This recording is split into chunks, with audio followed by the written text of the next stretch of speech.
세상은 끊임없이 변화하고 그 변화 속에서 우리는 수많은 도전과 어려움을 마주하게 됩니다. 이러한 상황 속에서 진정한 인간의 품격과 힘이 드러난다는 사실을 우리는 종종 잊고 살아갑니다. 공자의 논어에 나오는 세안 연우지송백지후조야라는 구절은 바로 이러한 진리를 간명하게 일깨워줍니다. 이 구절은 추운 겨울이 되어야 소나무와 잣나무가 시들지 않는다는 것을 알 수 있다는 의미로 어려운 상황에서야 비로소 누군가의 본질적인 품격과 강인함이 드러난다는 깊은 의미를 내포하고 있습니다. 첫 번째, 어려움은 진정한 자아를 드러내는 시험대. 인생은 마치 계절처럼 순환합니다. 따뜻한 봄과 여름이 지나고 서늘한 가을을 거쳐 혹독한 겨울이 찾아오듯 우리의 삶에도 수많은 어려움과 시련이 찾아옵니다. 이때 우리는 두 가지 선택의 기로에 서게 됩니다. 하나는 그 어려움에 굴복하여 자신을 잃는 것이고, 다른 하나는 그 어려움을 이겨내어 더욱 강해지는 것입니다. 어려움은 우리에게 진정한 자아를 마주하게 하는 시험대와도 같습니다. 평온한 시기에는 누구나 친절하고 관대할 수 있지만 어려운 시기에는 그 사람의 진정한 성품과 내면의 힘이 드러납니다. 이는 마치 겨울이 되어야 소나무와 잣나무가 시들지 않는다는 것을 알 수 있는 것과 같습니다. 진정한 강인함은 역경 속에서 빛을 발합니다. 우리가 일상 속에서 마주하는 작은 어려움들은 종종 우리의 인내심과 결단력을 테스트합니다. 예를 들어 직장에서의 스트레스나 인간관계에서의 갈등은 우리가 어떻게 반응하는지에 따라 우리의 성격과 가치관을 드러냅니다. 이때 우리는 자신의 감정을 어떻게 관리하고 어떻게 문제를 해결해 나가는지에 대해 깊이 생각하게 됩니다. 이러한 과정에서 우리는 스스로를 더 잘 이해하게 되고 자신의 한계와 가능성을 재평가하게 됩니다. 더욱이 큰 시련과 역경은 우리를 단단하게 만들고 더 큰 도전에도 맞설 수 있는 용기를 줍니다. 예를 들어 중대한 질병에 걸리거나 사랑하는 사람을 잃는 등의 커다란 고통을 겪을 때 우리는 삶의 본질과 의미를 다시금 생각하게 됩니다. 이러한 경험은 우리의 내면을 더 깊고 넓게 만들어주며 삶의 소중함과 진정한 가치를 깨닫게 합니다. 어려움이 우리에게 주는 또 다른 중요한 교훈은 바로 겸손함과 감사함입니다. 우리는 종종 평온한 시기에 자신이 모든 것을 통제할 수 있다고 착각하지만 시련을 겪게 되면 우리의 한계를 절실히 느끼게 됩니다.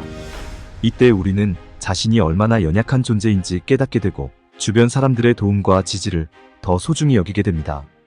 이는 우리가 더 나은 인간관계를 형성하고 더 깊이 있는 인간으로 성장하는 데 큰 도움이 됩니다. 두 번째, 품격은 어려움 속에서 형성된다. 품격은 단순히 외적인 태도나 겉모습으로 형성되는 것이 아닙니다. 이는 내면 깊숙이 자리한 가치관과 신념에서 비롯됩니다. 어려움은 우리에게 그 진정한 품격을 가다듬는 기회를 제공합니다. 고통과 시련을 겪으면서 우리는 자신의 약점과 한계를 마주하게 되고 이를 극복하며 성장하게 됩니다. 사람들은 흔히 성공한 이들의 화려한 모습만을 보며 부러워하지만 그들이 겪어온 수많은 실패와 좌절을 간과합니다. 진정한 품격은 바로 그 실패와 좌절을 딛고 일어서는 과정에서 형성됩니다.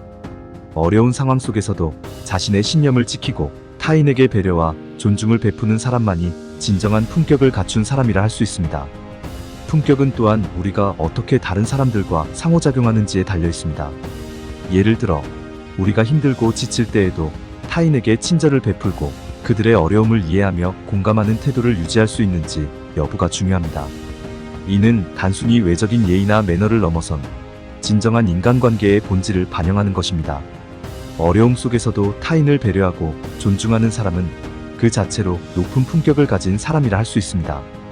또한 품격은 자기 자신에 대한 존중과 사랑에서도 비롯됩니다. 우리는 종종 어려움을 겪을 때 자신을 비난하거나 자책하기 쉽지만 이러한 감정을 극복하고 자기 자신을 용서하고 사랑하는 것은 매우 중요합니다.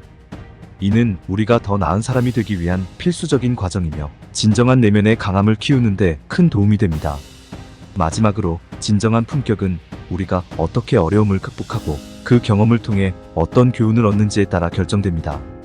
예를 들어 실패를 통해 배운 교훈을 바탕으로 더 나은 결정을 내리고 그 경험을 다른 사람들과 나누며 그들의 성장을 돕는 것은 매우 가치 있는 일입니다.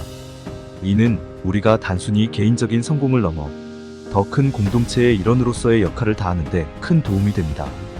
따라서 진정한 품격은 외적인 성공이나 화려함에 있지 않습니다. 그것은 우리가 어려움을 어떻게 대처하고 그 과정에서 어떤 사람으로 성장하는지에 달려 있습니다.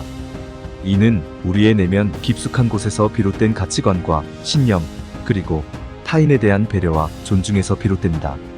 어려움 속에서도 자신의 신념을 지키고 타인에게 배려와 존중을 베풀 수 있는 사람이 진정한 품격을 갖춘 사람이라 할 수 있습니다. 결론적으로 세안 연우지 송백지후조야라는 공자의 가르침은 우리에게 어려움 속에서 진정한 인간의 품격과 힘이 드러난다는 중요한 교훈을 줍니다. 이러한 지혜를 바탕으로 우리는 어떠한 어려움 속에서도 결코 포기하지 않고 자신의 길을 걸어가며 더 나은 자신으로 성장할 수 있을 것입니다. 이를 통해 우리는 더욱 풍요롭고 의미 있는 삶을 살아갈 수 있을 것입니다.